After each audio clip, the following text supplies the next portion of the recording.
वर्तमान में जो हमारे पूज्य साहेब जी हैं उनका हमें आशीर्वाद प्राप्त हुआ और अब ये शुरुआत आज की तारीख में की जा रही है। आप सभी का इस पे सहयोग रहा है, आप सभी की शुभकामनाएं हैं। साहब कहते थे यह काम छोटा है, छोटे स्तर पर ही रहे, लेकिन ये काम बंद नहीं होना चाहिए। हमें पूरा विश्वास है ये बंद तो होगा ही नहीं, वरन आगे बढ़ता रहेगा। तो जितनी भी हम सेवा कर सकेंगे जरूर करने का प्रयास करेंगे। पानी की वजह से थोड़ा व्यवधान हुआ, पर वो लगन जैसा है, कुछ ऐसा नहीं है।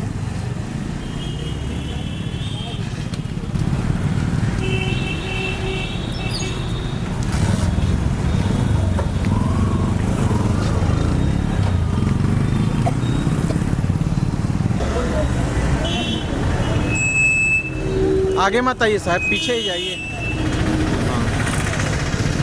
ये कार्यक्रम का बोझ जिनके कंधों पर है वो है डॉक्टर ओम प्रकाश जी। आपके ही मन में ये संकल्प हुआ और संतों ने आपका साथ निभाया।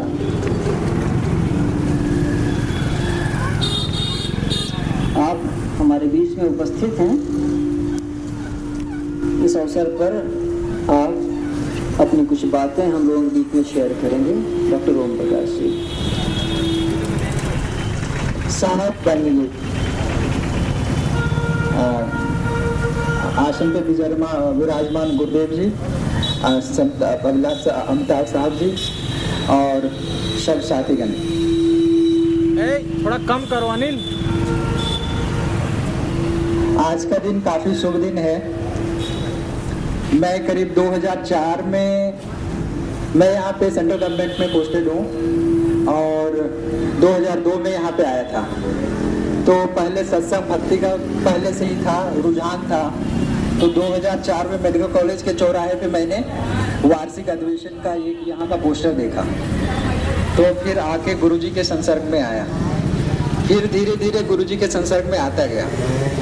तो मुझे लगा कि मैं अपने जीवन काल में बहुत सारे संतों से मिला था, लेकिन गुरुजी जैसे संतों से पहली बार मिला, जो कि बाहर और भीतर दोनों तरफ से निर्मल थे। कहीं भीतर में खाइयाँ कुछ नहीं थी। और फिर गुरुजी धीरे धीरे अपने ज्ञान उनके संसर्ग में आता गया, तो धीरे धीरे हमारे ज्ञान भी बढ़ते गए, आध्यात्म को सीखता गया। फिर गुरुजी कि हम लोगों की तो सबों की थी कि गुरुजी जितने दिन रहेंगे हम लोगों को आशीर्वाद देते रहेंगे, लेकिन सडन गुरुजी का शरीर शांत हो गया। तो सब लोग जमा हुए, उसमें सबों ने अपनी अपनी परिकल्पना दोहराई। किसी ने समाधि बनाने की, पुस्तकालय बनाने की, और हमारी परिकल्पना थी कि गुरुजी के नाम पे एक हॉस्पिटल खोला जाए। और उसकी बातचीत तभी से धीरे धीरे चल रही थी। हमारा कार्य भी पढ़ाई बढ़ता जा रहा था। और पहले मैं यहाँ पे जब आया था तो एक फिजिशियन था, एमडी मेडिसिन था। धीरे धीरे बाद में मैंने कार्डियोलॉजी किया और फिर मैं कार्डियोलॉजिस्ट हो गया। तो उस दरमियान में सत्य साई इंस्टीट्यूट जाने का अवसर मिला, जो कि साउथ में बंगलोर में है और एक पुट्टापर्ती में है। तो वहाँ पे जो सेवा भाव है, एक बार मरीज हॉस्पिटल में आ जाता है तो रजिस्ट्रेशन नहीं, खाना पीना और सारा अस्पताल, सारा इलाज का खर्चा सारा निःशुल्क है। बड़े बड़े ऑपरेशंस, बाईपास सर्जरी, एंजियोप्लास्टी, बच्चों के ऑपरेशंस, जिनके लाखों लाख, 5 लाख, 10 लाख गरीब आदमी के हैसियत नहीं कि वो इलाज करा पाए। और वो बच्चे, छोटे छोटे बच्चे जिनके दिल में छेद है, बच्चा नीला पड़ जाता, वो बच्चे इलाज के अभाव में मर जाते हैं। और वहाँ पे मैंने देखा कि ये सारी सुविधाएं जो बाहर में प्राइवेट हॉस्पिटल 5 लाख 10 लाख के डिमांड करते हैं, वो सब कुछ साईं बाबा की कृपा से फ्री होता है। और सारा चीज़ एक बार मरीज आ गया, लेकिन वो लोग ध्यान रखते थे क्योंकि उनके भी अपने लिमिटेशंस थे, क्योंकि पैसा, सब में पैसा तो लगता है, कहीं ना कहीं से पैसा आता है। तो वो लोग इस चीज़ का ध्यान रखते थे कि जो लोग रियली नीडी हैं, जो इलाज नहीं करा सकते हैं, तो उनके लिए उस ढंग की व्यवस्था वो लोग करते थे। और उनके जाने के बाद भी आज भी सत्य साई इंस्टीट्यूट ही मुझे लगता है विश्व में एक ऐसा इंस्टीट्यूट है जहाँ पे कि निःशुल्क बाईपास सर्जरी, एंजियोप्लास्टी, बच्चों के ऑपरेशन आज भी हो रहे हैं, जबकि साईं बाबा नहीं है। तो उन्हीं से प्रेरित होकर मेरी भी इच्छा हुई कि गुरुजी के स्मृति में एक छोटा सा शुरुआत की जाए और फिर उनका आशीर्वाद, आपका सहयोग यदि रहेगा तो हो सकता है कि भविष्य में यहाँ भी फ्री में एंजियोप्लास्टी, फ्री में पेसमेकर, फ्री में बाईपास होने लगेंगे। सिर्फ आपकी सहयोग और आपके आशीर्वाद की ज़रूरत है, हम उसके लिए खड़े हैं। इन्हीं शब्दों के साथ, इन्हीं परिकल्पनाओं के साथ ये आज का संत अभिलाष चैरिटेबल चिकित्सा संस्थान गुरुजी के नाम से खोला गया है और उसकी एक ही परिकल्पना है, कोई भी आदमी इलाज के बिना मतलब उनकी मौत ना हो। जिनके पास भी पैसे नहीं हैं, जिनके पास पैसे हैं वो तो सब जगह इलाज करा लेते हैं, उनके लिए बहुत सारे डॉक्टर्स हैं, लेकिन जिनके पास पैसा नहीं है, दवाई के अभाव में इलाज नहीं करा सकता, उसी परिकल्पना से इस इंस्टीट्यूट का आज प्रारंभ होने जा रहा है। परिकल्पना यही है कि जो गरीब, इलाज के बिना सबका जीवन अनमोल है, चाहे वो गरीब हो चाहे वो अमीर हो। अमीर तो सब जगह कर सकते, लेकिन गरीब जो इलाज नहीं करा पाते, उनका इलाज हम लोगों ने अभी व्यवस्था शुरू की है, लेकिन हो सकता है भविष्य में हम भी यहाँ पे फ्री ऑफ कॉस्ट उनका इलाज कर पाएंगे। लेकिन वो तभी संभव है जब आपका सहयोग होगा, क्योंकि सब में पैसे लगते हैं। जब एक तरफ से आमदनी आती है, लोग आते हैं, तो दूसरी तरफ गरीबों का इलाज होता है। तो यदि आप लोगों का सहयोग मिलता रहेगा तो मेरी परिकल्पना है यहाँ भी एंजियोप्लास्टी, बाईपास आने वाले दिनों में फ्री हो सकते हैं। बस आप लोगों का आशीर्वाद चाहिए और सहयोग चाहिए। बोलिए सतगुरुदेव की।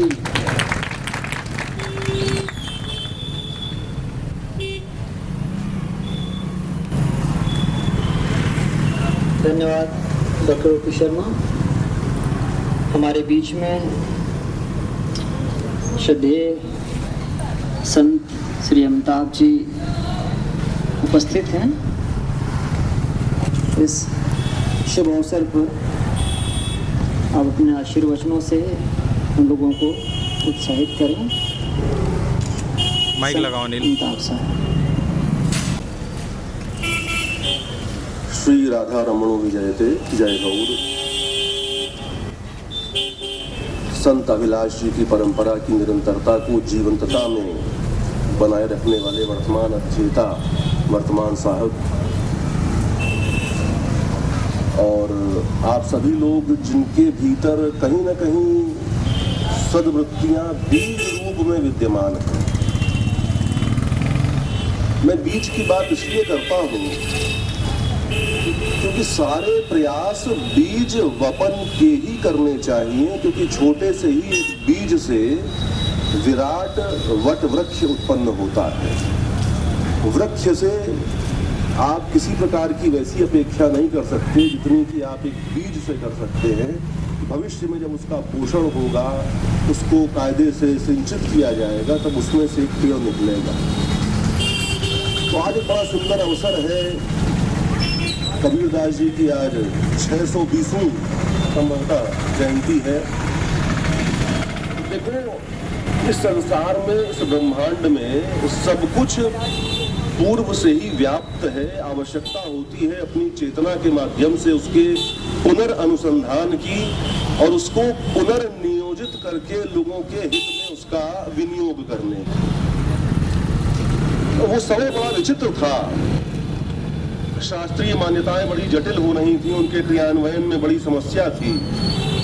कबीरदास जी ने सहज मार्ग का प्रतिपादन किया कि बिना किसी प्रकार के जातीय संदर्भ, दार्शनिक संदर्भ, वंश संदर्भ के बिना भी कोई व्यक्ति यदि ईश्वर का चिंतन करना चाहता है तो सहज रूप से बिना किसी भेदभाव के वो कैसे कर सकता है, ये पथ उन्होंने प्रशस्त किया। और जितना मैंने उनको पढ़ा है, बाकी तो यहाँ पर ये संस्थान है, सब विद्वज्जन हैं, मुझे एक ही बात समझ में आई। कबीरदास जी ने ये कहा कि हृदय की शुद्धि सबसे महत्वपूर्ण होती है और अपने पूजा गृह में की जाने वाली पूजा का विस्तार यदि बाहर कर दिया जाए, मतलब मानव सेवा माधव सेवा के रूप में उसको परिणत किया जाए, तो वो पूजन कहीं अधिक श्रेयस्कर होता है, अधिक आनंदप्रद होता है। तो हृदय की शुद्धि कैसे हो? वसति इति वासु दीप्यते प्रकाशते इति देवः। वासुदेव कहते हैं ना, हमारे हृदय में बैठ करके जो हमारे हृदय के कलुष को मिटाता हुआ उसमें आत्म चैतन्य को प्रदीप्त करता है, वह वासुदेव है। और वही कबीर साहब के द्वारा बताई गई आत्मा है, क्योंकि अपनी जो आत्मा है ना, उसमें ही वासुदेव निहित है। और जो व्यक्ति अपनी अंतश्चेतना में एकांत और शांति का अनुसंधान नहीं कर सकता है, उसको जीवन के बाहरी संदर्भों में भी ऐसी कोई प्राप्ति होगी, इसकी संभावना बहुत नगण्य है। निरंतरता में उन्होंने कहा, मनुष्यों के भीतर भेदभाव नहीं होना चाहिए, सबके प्रति आपके नेत्रों में अश्रु होना चाहिए, क्योंकि तप्यन्ते लोकतापेन साधवः प्रायशो जनाः परमाराधनम तद्धि पुरुषस्याखिलात्मनः। औरों के कष्ट को देख करके यदि किसी के हृदय में पानी उत्पन्न नहीं होता, आंखों में पानी उत्पन्न नहीं होता, तो वो मनुष्य कहे जाने लायक भी नहीं है। वस्त्र की गरिमा अपने स्थान पर है, लेकिन आत्मा की गरिमा कहीं बड़ी होती है।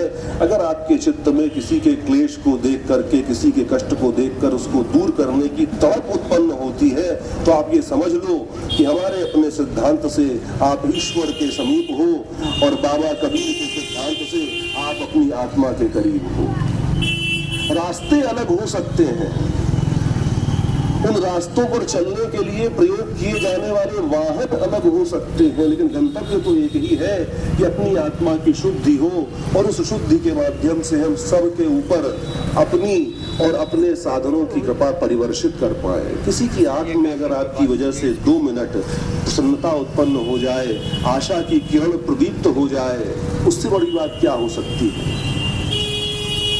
दुर्जनः सज्जनो भूयात् सज्जनः शांतिमाप्नुयात् शांतो मुच्येत बंधेभ्यः मुक्तस्त्वन्यान विमोचयेत।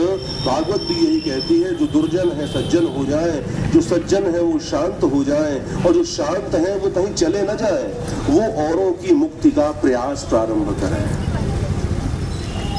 कबीर संस्थान ने जो ये एक नवीन संकल्पना, डॉक्टर ओम प्रकाश शर्मा बहुत सज्जन अद्भुत व्यक्ति हैं, अनेकों प्रकारों की संकल्पनाओं का मंथन जब हुआ, तब ये बात सामने आई कि ऐसा कुछ काम करना चाहिए जिससे लोगों के कष्ट को हम यथासंभव कम कर सकें। देखो, बात यहाँ पर किए जाने वाले प्रयास के परिमाण और विस्तार की नहीं है। हर काम अपने प्रारंभ में छोटा ही होता है, बीज छोटा ही होता है। मैं एक बात हमेशा कहता हूँ, आप भी उसको समझो, क्योंकि हम सभी कहते आ रहे हैं, अनंत काल से कहते आ रहे हैं, और जो सुनने वाले हैं उनका नियम है कि वो नहीं मानेंगे। हमारा नियम है कि कहना है तो कहना है। हम भी एक बात फिर कहते हैं, जिस समय सूर्य का अस्त हो रहा था, उस समय बड़ी चिंता उत्पन्न हुई उनके हृदय में कि जब मैं अस्त हो जाऊंगा तो प्रकाश कहाँ से उत्पन्न होगा। जो सामर्थ्यवान है, जिनके हृदय में मानवता है, उनको कष्ट होता है कि हमारे बिना क्या होगा। चारों तरफ देखा उन्होंने, कहीं कुछ दिखाई नहीं दिया। बहुत दूर कहीं किसी कुटिया में छोटा सा दिया जल रहा था। जैसे उस दिए ने कहा कि देखो, आपकी सामर्थ्य तो आपकी सामर्थ्य है, उसका तो सामना कोई नहीं कर सकता, लेकिन मैं आपको ये आश्वस्ति प्रदान करता हूँ कि अपनी परिधि में अपनी मृत्यु तक मैं प्रकाश प्रदान करूंगा।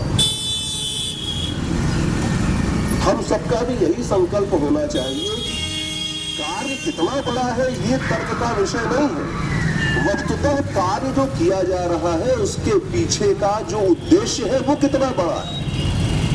आपने बड़ा भारी यज्ञ किया और उसके पीछे संकल्पना ये है कि पड़ोसी मर जाए, ऐसे यज्ञ से क्या होने वाला है।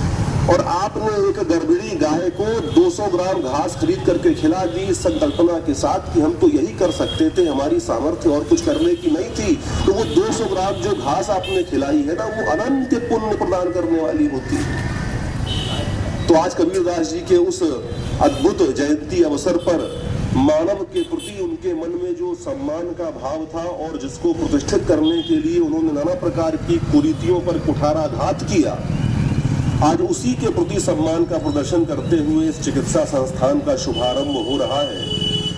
मेरा भी आशीर्वाद है डॉक्टर ओम प्रकाश शर्मा अपने संपूर्ण सामर्थ्य के साथ और इस संस्थान की सुंदर संकल्पना और दार्शनिक पृष्ठभूमि के साथ अपने इस कार्य को निरंतर इस प्रकार से पोषित और सिंचित करें कि आगे आने वाले समय में एक विराट चिकित्सा संस्थान के रूप में ये परिणत हो।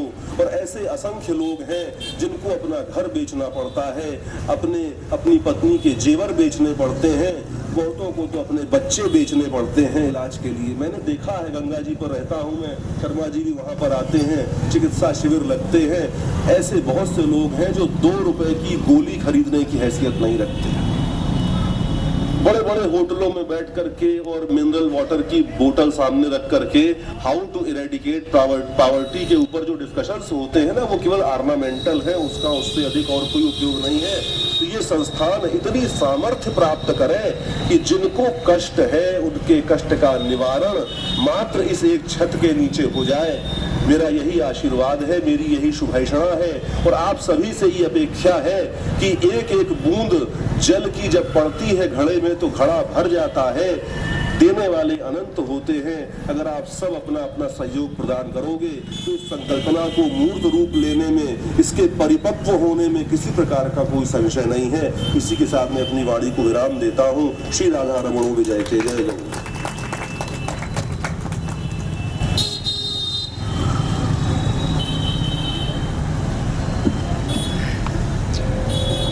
बहुत बहुत धन्यवाद शुभाशीष के लिए।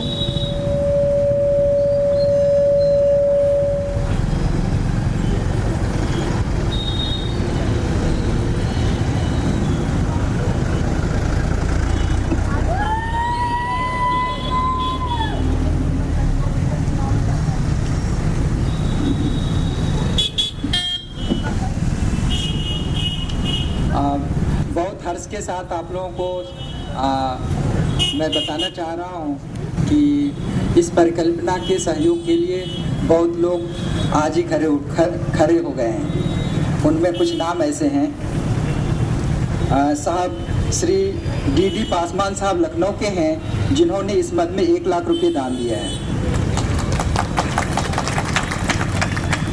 साहब इंद्रपाल साहब हैं बांदा के जिन्होंने इस मद के लिए 5 लाख रुपए दान दिए हैं।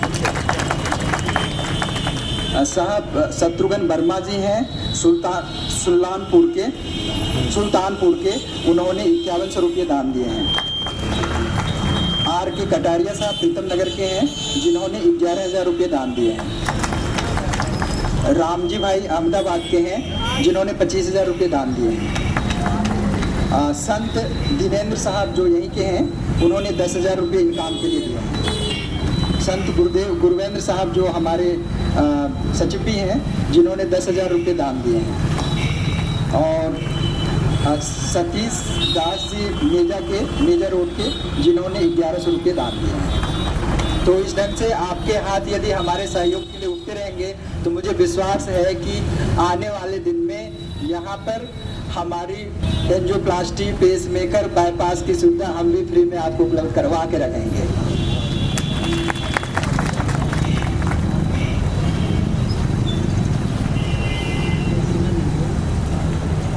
जल्दी करें थोड़ा साहब, अभी देने वाले लोग देते रहेंगे।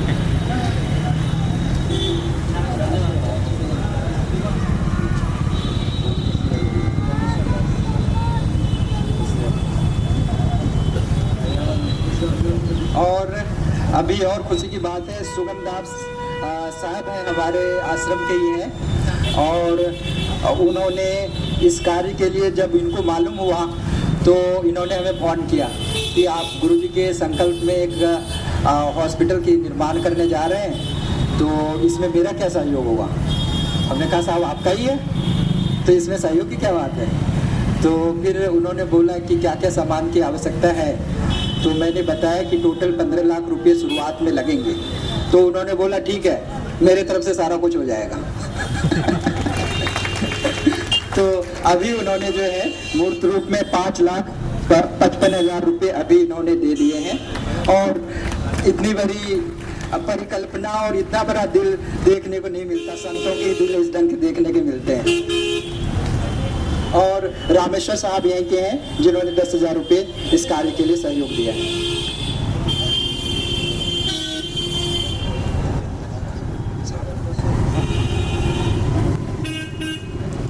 हमारे बीच इस संस्थान के प्रमुख पूज्य गुरुदेव हमारे बीच में हैं, उनके थोड़े से आशीर्वचन और तब फिर आगे की जो औपचारिक गतिविधियां हैं वो होंगी। ज़्यादा समय न लेते हुए निवेदन है अनिल कि आप अपनी वाणी से हम लोगों को लाभान्वित करें।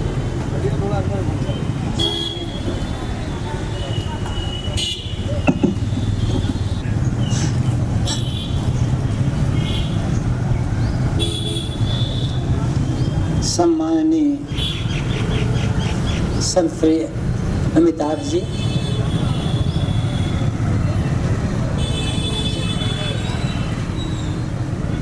सम्माननीय सज्जनों, सम्माननीय देवी,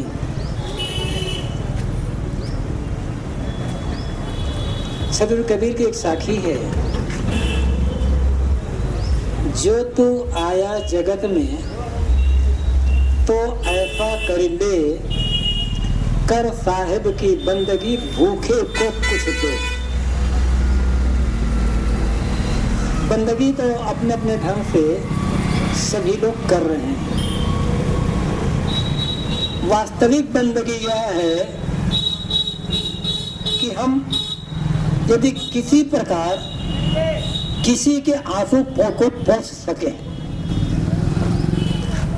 किसी के दुख को हम थोड़ा भी यदि दूर कर सकते हैं, किसी के आंसू बहते हुए चेहरे में मुस्कुराहट ला सकते हैं, तो इससे बड़ी बंदगी और कुछ नहीं होगी।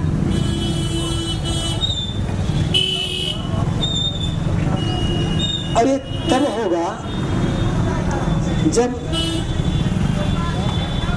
हमारे मन में उसके लिए वैसी संकल्पना हो और साथ साथ समर्पित भावना से, निश्चल भावना से, सेवा भावना से हम कुछ करें।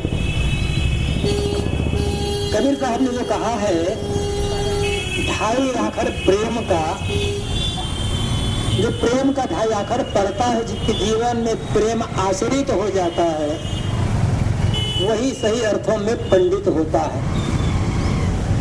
तो प्रेम पढ़ने का अर्थ प्रेम में कोई व्याख्यान देना या लेक्चर देना नहीं होता है, किंतु प्रेम का अर्थ होता है दुखियों को, दुख को दूर करने का प्रयास करना। और इससे बड़ी पूजा और क्या होगी। साहब ने तो ये कहा है, जहाँ जहाँ डोडो सो परिक्रमा, जो कुछ करो सो पूजा। अपनी भावनाओं को हम इतना उदात्त बना लें, अपने कर्मों को हम इतना पवित्र बना लें और चरित्र को इतना उज्जवल बना लें कि हमारा चलना फिरना आना जाना परिक्रमा बन जाए। किसी मात्र छोटे से मंदिर की परिक्रमा न रहने,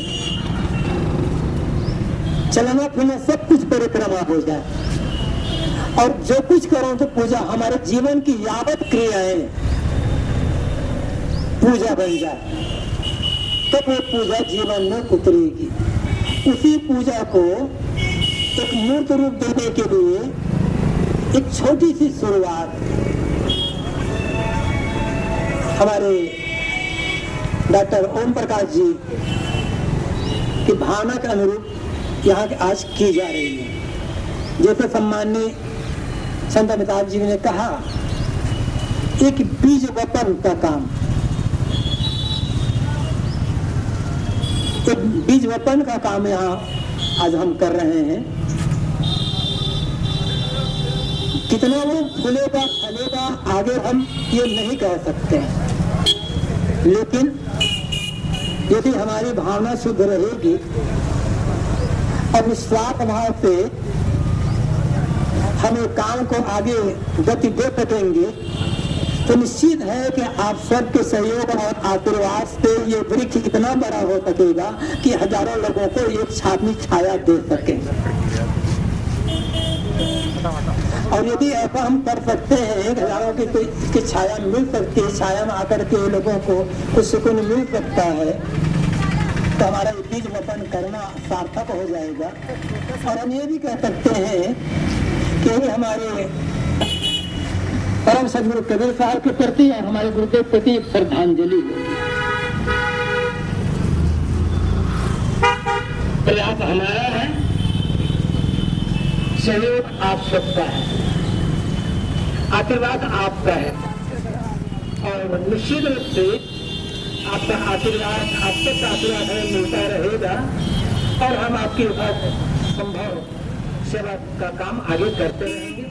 अभी कुछ कहना नहीं है, आप सब जानते हैं, आप सबका आशीर्वाद चाहिए और आशीर्वाद आप सबका आशीर्वाद पा करके हम इस काम को और आगे बढ़ा सकेंगे। बस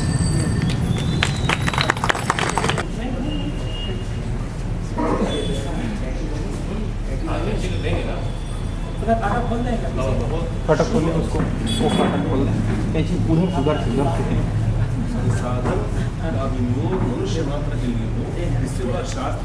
और पीछे ही रहे साहब, हाथ आ जाता है। मैम को बुलाइए, आइए मैम आगे आइए। और सुनिए इनको सब ताकत होना चाहिए, नाम इन्हीं का गया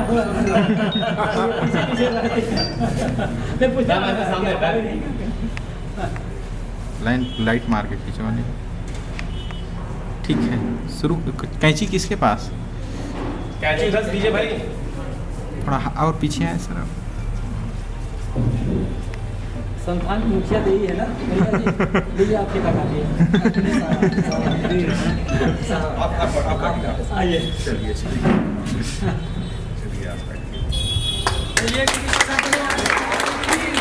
सदगुरु अभिलाष साहेब की जय।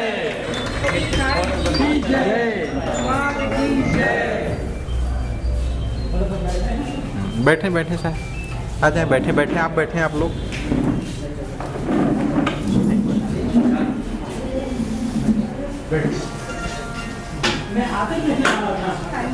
कहाँ देर से आई। बैठ जाए बैठ जाए, बैठे सर बैठे।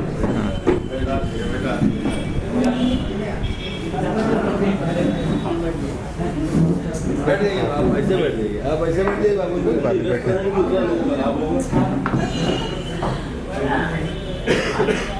ऐसा आप भी बैठे, बाबू जी बैठे हैं बस। बहुत आप देखिएगा, बहुत सुंदर स्वरूप धारण करेगा इसका। हमारी जो सोच है, हम इसको नहीं खाएंगे। चलिए चलिए, शुभवाणी जो है वो ठाकुर चरितार्थ करें। प्रसाद कहाँ है साहब? प्रसाद सबको जो बांटना है वो प्रसाद कहाँ है?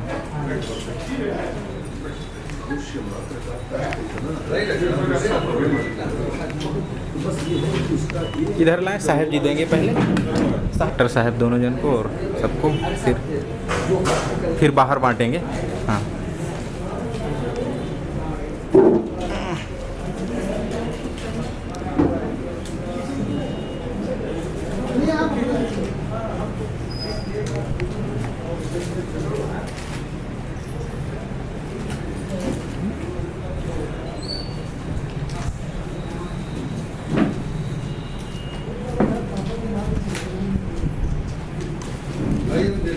हाँ, अब इनको दो, ये बांटेंगे सब, इनको दो। हाँ हाँ, सबको बांटवाएं एक तरफ से, हम लोग भी मिलेगा। लाओ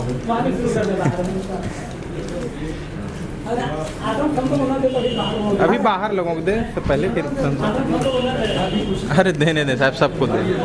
बाहर बंटवाएं, बाहर बाहर बाहर बंटवाएं साहब सबको, जो सब लोग हैं सबको। आप सहयोग भी करेंगे।